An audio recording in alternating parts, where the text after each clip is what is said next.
দেখো বন্ধুরা, আমি লঙ্কা ভাজা করছি, জিরেটা ভেজে নিয়েছি এখানটায়। দেখো, এবারে আলু সেদ্ধ এখানটায় আছে, এগুলো দিয়ে ফুচকা খাওয়া হবে, এই করছি।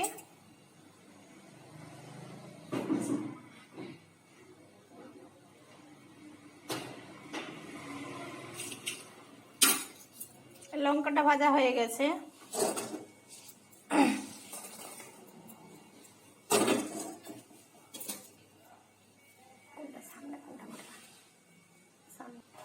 এবার দেখো, আমার স্টোর রুমে তো লাইটটা খুব কম, লাইটটা নেই, আমি কি করে দেখাই। এই দেখো, লেবু আছে, পেঁয়াজ,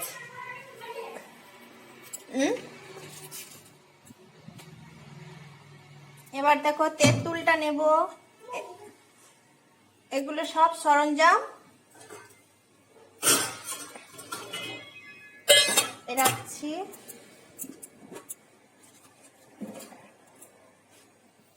আলুটা, এই দেখো এখানটায় তেঁতুল আছে, এই জাস্ট অল্প পরিমাণ নেব তেঁতুলটা।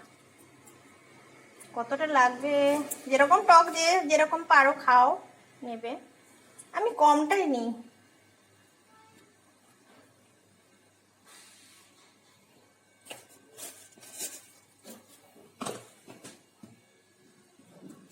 হয়ে গেল।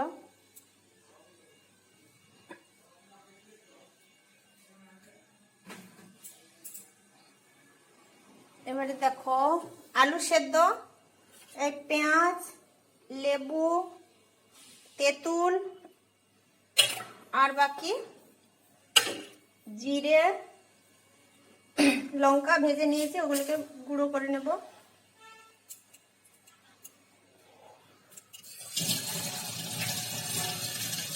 কাশি পাচ্ছে বাবা, লঙ্কাটা ভেজেছি না, খুব কাশি হচ্ছে।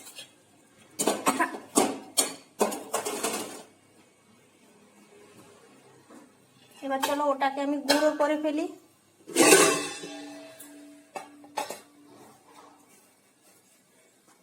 ফটক তুলতে হবে, ফটকটা তুলতে।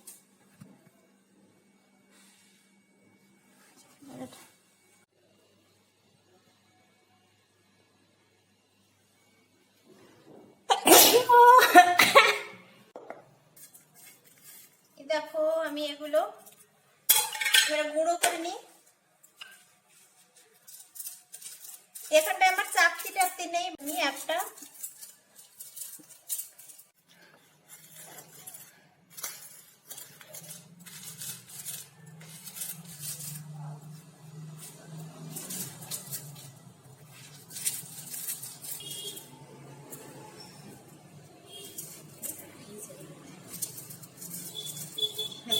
রে।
দেখো বন্ধুরা, আমি এইভাবে করেছি, কারণ কি জানো তো, এই আলু মাখাতে দিয়ে এইভাবে থাকবে একটা একটা, মানে খেতে ভালো লাগবে। এইরকম একটু একটু গোটা গোটা রেখেছি এর জন্য। পুরো একদম জিরেটা একদম ভালোভাবে গুঁড়ো করে নিয়েছি, কিন্তু লঙ্কাটা এইভাবে রেখেছি।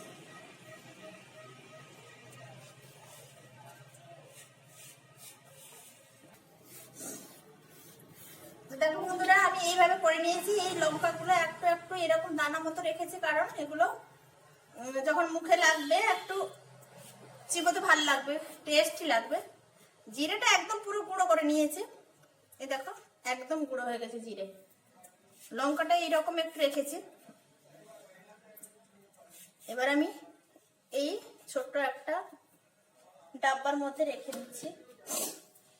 তারপরে আবার আসছি যখন খাচ্ছি, আলু মাখাটা করবো যখন দেখাবো, খাবো।